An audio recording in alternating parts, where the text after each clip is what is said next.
Hello, and in this video we're going to create the high poly, finish the low poly, bake some maps and normal maps, and lastly in Unity we'll be creating a custom shader to use some of the maps we have baked, and we could for example easily change the colors of the crates, and we also have a few more controls, and there is also a gradient effect going on. So let's get started. Back in Houdini we're going to start out with the high poly. Then to create a high poly from this I'm going to use a voxel, and this will create some more geometry on the mesh. Also gonna set my smoothing here. So you can see by default the voxel will make the edges a bit more smoother. So right now we are on a mid resolution, which is not that high and works pretty fast. I would go for custom resolution, and I will be starting with 003. This is to start with, and we can always later adjust it. Then we have more interesting settings to play around with, like adaptivity. If we increase this a little bit, you can see that the polygons will be used where there are a lot of detail. But for now I'm gonna keep it on 0. Then I'm interested in the project to original and smoothen. So you can smoothen the edges more than enough if you would like to. What I also notice here is that everything is one big piece now, because for later on if I want to bake the pieces it wouldn't bake that properly. So I'm gonna use a split node, and in the split node I'm gonna use the ID pieces I have created. Now I can split based on these pieces, so you can have separate voxels so they don't interact with each other. You can also see that my lock is losing a lot of detail. What I also want to do is I want to have an attribute that says which model should be metal or not. So in Unity, so we have a masks that controls this material. So the material knows then that the locks are metal, this top panel is metal, this side panel here is also metal, so that also is automatically done then. So I'm going to create a few attributes, and I will be first going to my lock, create attribute, and I will be calling it metal, and I will store it in the primitives, and it is an integer, and the value is 1. And I'm just simply gonna copy paste this to where I need it. So for example here the side booleans, I also want them to be metal, so I can simply put that here, and there will also be metal. Then here on the top part, this piece also needs to be metal, and also this handle support should also be metal. Then once you set up these nodes, you can go back here, and I'm going to use another split node. And in the split node, instead of saying ID pieces, I'm now going to type in metal, and everything that is now metal should be seen now. And now I can do some voxels here, so I can see that for these finer details I might have to increase my voxels. So then here for my lock and these smaller details I adjust the resolution, so I made the resolution a bit lower, and I also put some smoothing and sharpen the features. Then for my other box I don't have to go as low as my lock because this is a quite more bigger shape, and I think this is already looking pretty good. Maybe a little bit less smoothing. This looks okay to me. Then I will be copying the same system over here, and we'll be plugging in the other part of the crate. So in here I have my top piece, which looks okay to me. So if you want more smoothing again, just increase the smooth values. Then I'm going to look at the metal details. I might change this here to some bigger resolution, because I don't need to go super low in detail here. So once this is set up, we could merge these together, and this is then the high poly that we could use to bake. So before I'm going to start baking my maps, I also want to make a procedural mask for the shader. So this is then a mask I will be generating from the high poly, and We can also see that this is being packed, so we have 3 different masks that has been packed in the RGB channels. So if I go to the channels, this is my red information, which is the damage around the edges. My green information is more like a dirt and AO layer. And then I also have a gradient effect that you could use on the crate. Then I will be creating these masks on top of this. What I first want to do is I want to color the crates. So all the metal pieces, I'm gonna give them a white color. Then all the normal pieces, they will be black. Then doing the same for the other parts. The metal piece is white and the normal crate is black. Then I merge them here. So the result should look like this, where we can clearly see what is a metal and what isn't metal. One more thing I want to add here is I want to restore the attribute of ID pieces. So I'm gonna copy the ID piece node. Because of the voxeling, it removed all of the attributes and so on, but I can simply restore these values here, and I will be later needing them to separate the meshes again. The next thing that we want is the curvature. So we can type in curvature, and in the game dev we have a curvature. So plug in the result. This will take a moment. And we can see now the curvature of the crate. What I'm first going to start with is I only want the green edges, and these green edges will be representing for our damage on the crate and will be shown metal. So I'm going to disable the concave, which is the red value. So if I just lower all these values, you can see that the red value is now gone. Then I'm also going to use the single color, so I could easily use this. You can also do some color adjustment afterwards, and this is used by color adjustments. And in here we could, for example, invert the selection or boost certain values. Then I would like to have some random noise to mix with the perfect straight edges here, so we get some random damage. This could be done by an attribute noise, and by default it will look something like this. What we could do here is we can play around with the type of noise, and there are a few types that can be used, and I'm going to use the periodic Berlin, and I'm going to scroll down in the menu, and I will be changing the size to 0.05, so we have this type of noise going on. What also can be interesting is if you go to roughness and we lower this value, we can get rid of the random and cloudy shapes, and it will feel more like the Berlin. Then I'm going to use the color adjustment node here as well, and I'm going to work in grayscale values, so I will be turning down the saturation. And we could increase, for example, some of the contrast and the hammer, so you can have, like, on very specific places some damage. Then we want to combine these values together, and we can do this by a color blend node. And I'm going to use the noise we have here in the first input. My second input, I'm going to use my base mesh with the metal colors, and the last input is the mask, and this will be the curvature. Right now we don't really see a result, but if we invert the curvature, we now have some procedural damage along these edges. Also, we're gonna clamp the color values so they go from 0 to 1, so they don't get any bigger. And then if you want to make the mask a bit more intense, we can change up here some values, and we can see it's getting a little bit more intense there. So let's say 3. And now everywhere where we have this white line, there will be some damage on the crate. Then this edge damage is quite consistent along the whole crate. And I can use another attribute noise to create some more variation in there. And this one, I'm gonna set it to Worley F1, which will create this type of noise. And I'm gonna keep the size here as 1 for the moment.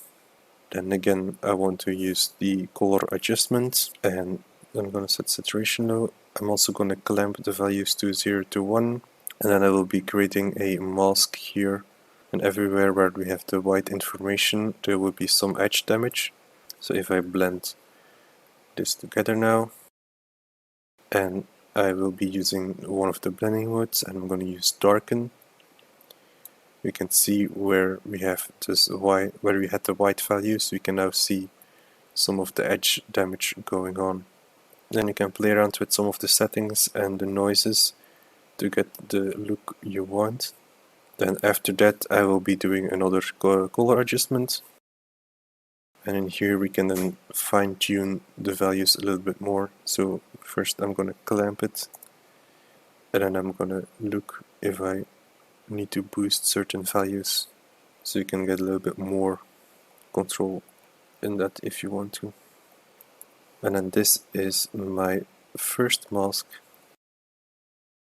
for in the red channel. Then I'll create my second mask, which is then the AO, or like third layer. There is actually an occlusion node in here, so if I would quickly place it down here, this is then the result of the occlusion node. So you could use this also then to generate masks. This node might need some time to calculate. So another option, if you want to have a similar information, we could use also the curvature here again, and then we can use the concave features. So in here I'm going to use the red value, and I'm going to put a blur amount that's pretty high, so we have these details. So if I would compare the occlusion versus the concave, they are somewhat similar, but this one is a bit more intense, depending on, of course, the value I put in here. This is then my other mask.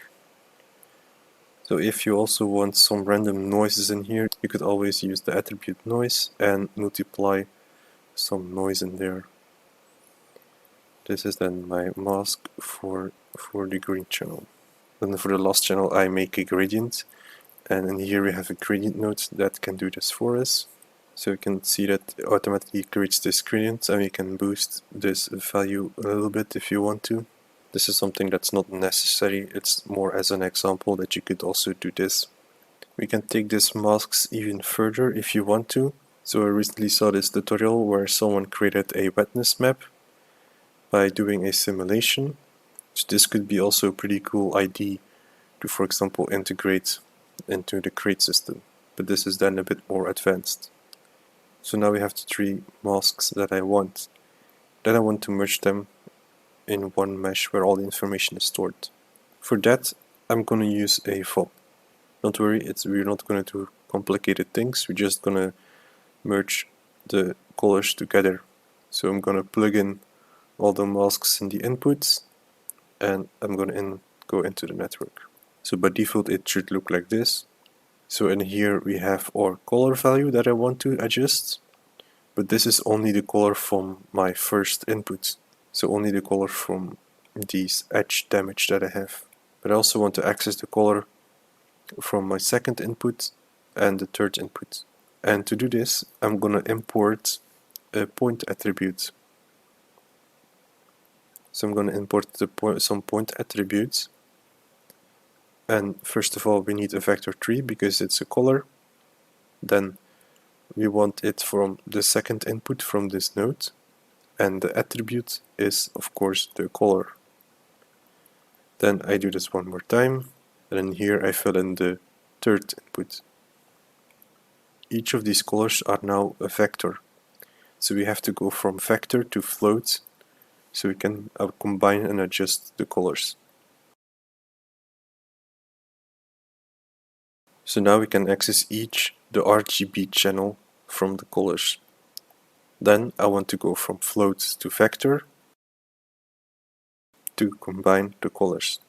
So my first channel, the red channel, will be the edge damage, which is the first input. Then in my green channel I want this dirt layer, and then the last channel the gradient. Then plug this into the color and go back up and review the VOP. You can see we have now successfully combined these colors together in one mesh. Once this is set up, we can now start thinking about the baking. What I want to do for a clean baking is I also want to split the top part from the bottom part, so they don't intersect when baking normals. So I'm going to use the split node here, and I will be using that at the ID piece that I created. So at ID piece, then we have now this part. Then I'm going to use a transform to move up the other part. And let's say I'm going to move this up 4 units. Then merge these together, and this is now ready for baking. So I put it pretty high here, but that shouldn't influence anything when baking. This part we also need to do for the low poly then. So I'm going to bring some of this down, and I'm going to copy and bring in the low poly information. And if everything is right, they should have a nice overlapping. Then I can just simply place down the maps baker and fill in my low poly and the high poly. Then this maps baker, I want to exit this in Unity, so I'm gonna open my parameter menu again, and I will be creating a new folder which is called baker. So let's say first which maps I want. So I want the normal map, of course, and I want to have the vertex map, which is the masks, and I will be changing the name to masks. Then we can simply drag and drop these values. So I want to choose to bake it, to save the location, I want to control the resolution. I'm also going to expose the tracing mode and the max distance, and I'm going to hit apply on that. So that's in place then. Also something important, we need to unwrap the low poly, of course, and I'm going to use the auto UV here from the game devs, and we're going to switch to the UV view quickly, and I'm going to make some changes, and I like to use the UV unwrap. Then we can play around with some more settings if you want, like merge small islands. So if you would have a lot of small UV pieces, you can merge them. Something that I also like is axis align, so the pieces are now aligned along the X or Y axis, and we can also set which resolution that we will finally have. After this unwrap, I'm going to use the game dev normals, and with this normal node we can harden all UV seams. These settings of the soften normals I also expose in the baker, just in case if we would have some artifacts, we also have some control in the normals. What could also be nice to have actually is flipping the normals. If you would use Unity or Unreal, you might have to flip the normal map. So we can go in the advanced settings, and here we can then flip the x-axis or the y-axis. So I'm gonna both include them here, so we also can change this if we need to. Then I will be going back in Unity to test out the baker. I've also added one small thing. I had the option to add UVs or not. This is one simple reason for it. If I would add UVs, it's going to slow down the tool a little bit. You can see it will take a little bit more time to calculate. But if I don't show the UVs, it works pretty fast now like it did before. So that's something interesting that you could also add. So it's just a simple switch here to show the UVs or not. So when building a crate, it's sometimes better to don't show them. And then I will build on top of my crate and add some cool details.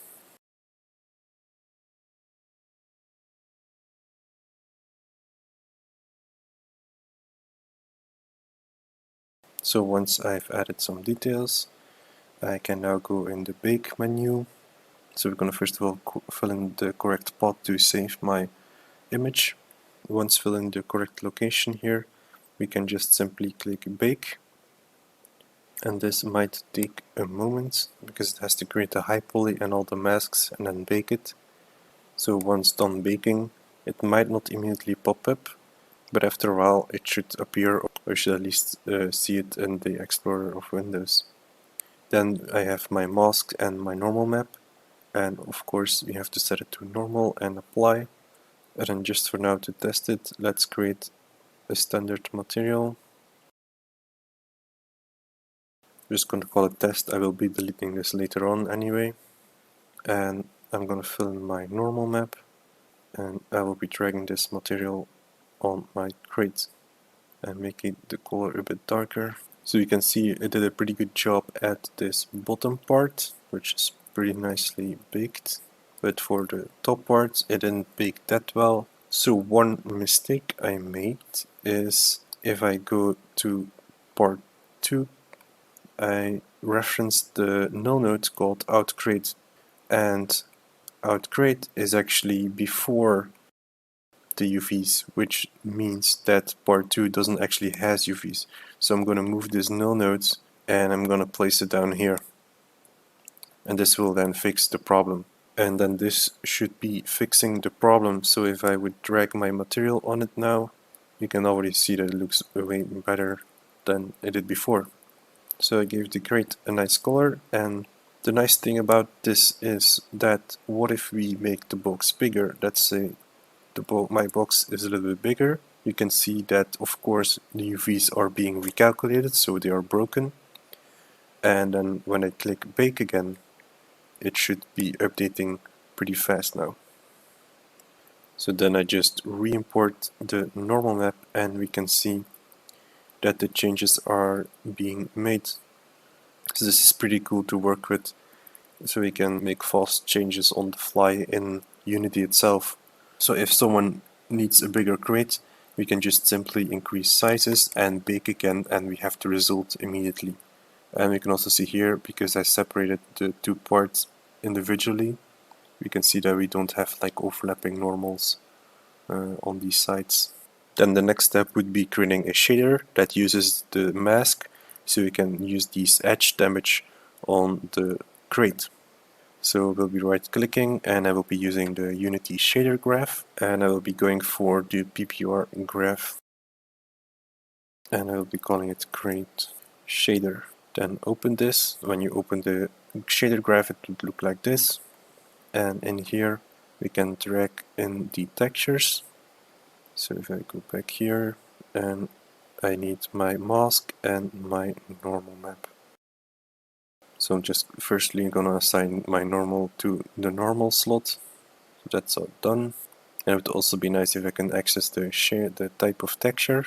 So I'm gonna go here, and I'm gonna use the texture 2D, and this will create a value that I can throw outside of this network. So I'm gonna call this mask, and in here I'm gonna fill in that mask that I just made. Then I'm also need one for my normal map, so normal texture. I'm gonna fill in the normal, and then I also have another texture that I actually use for my roughness to get some interesting variations. So I'm gonna use it roughness texture, and this is a tiling texture that I have, so I can use it also later on. Then we can just drag this in here and switch this. Do the same for the normal, and then we can start building up the shader. So in here from the mask, the red channel is for the edge damage, which will be metal or not metal, and I will be lerping between that. So this is then my lerp value. This can also directly be used in the metalness, and then we need to have some colors. So I'm gonna type in color. This would then be the main color of the crate. For example, I can just take some red color here so that it's clear to see, and I need to duplicate this, and this is then my metal color. This will be this grayish, and then I will put this in the color. So now we have set up the first mask. That's sort of the base idea of how we're going to use this channel, by using some lerps and then changing between these values. What could also be nice here, if we could control this amount also a little bit. So I'm gonna multiply with this value, and I will be creating a parameter that I can control outside of the shader. And let's make a little bit more room for this network. Then I want to clamp the value just to make sure it's staying in this 0 to 1 range, and I will be replacing this. And this setup I'm gonna copy it for the other channels as well, so I can control each channel how intense they are. Something important here for this edge damage and metalness is I don't want to work with a lot of grayscale values, because mainly you will have either it's a metal or it's a non-metal. So I'm gonna use a floor function, and this will make sure I don't have a lot of grayscale values. Then further keep using the lerps. So my second channel was sort of this dirt layer, so I'm gonna use a lerp again, and I'm gonna use a multiply, and this multiply is gonna darken the base color. And I'm also going to use a color node for this, so I can make it, for example, a little bit green or brownish, and then merge it here. And then here we have the last channel, which is the gradient, and again lerping this value in there.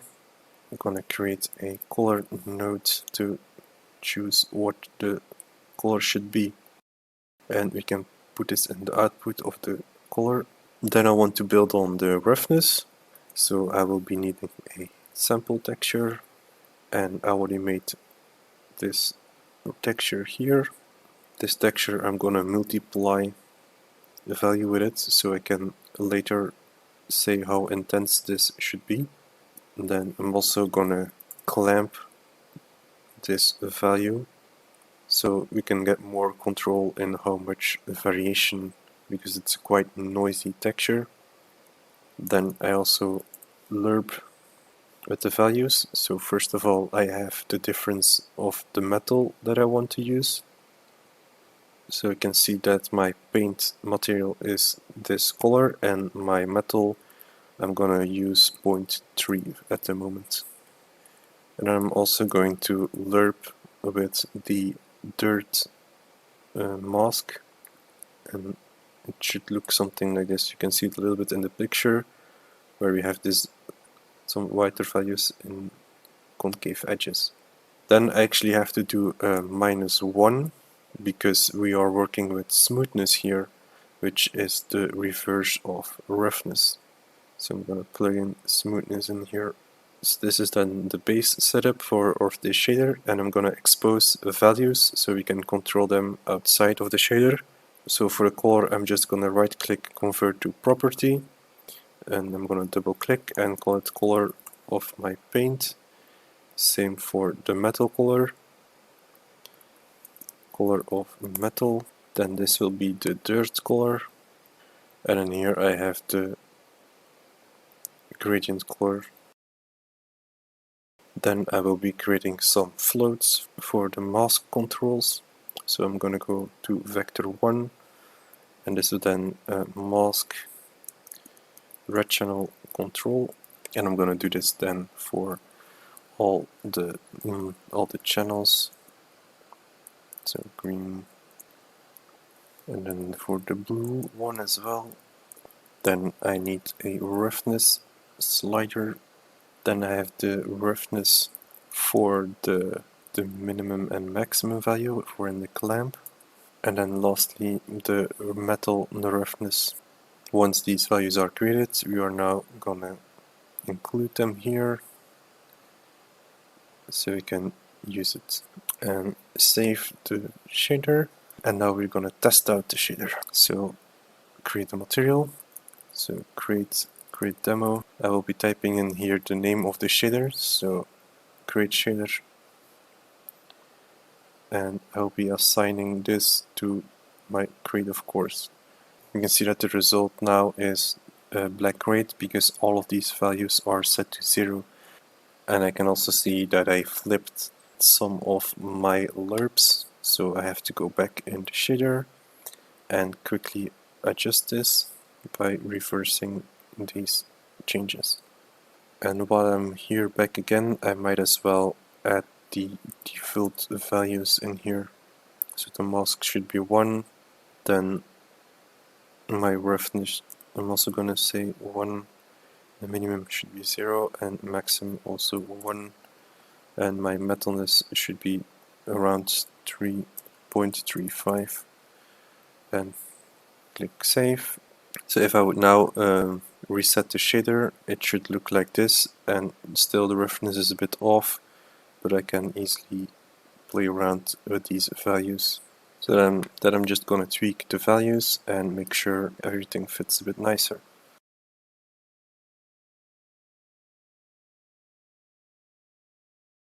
And so we can really see the mask doing their job. So for example, the first mask was with the edge damage. So if I increase this a lot, we can see that there is more and more of these edge damage going on.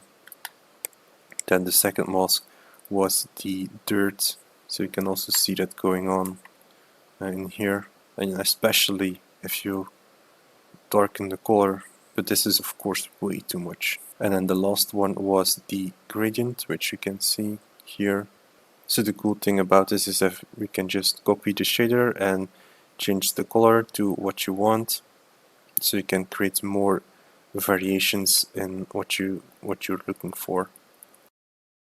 That was it for this part of the tutorial, and next part we're gonna create a decal system that places around decals on the crate.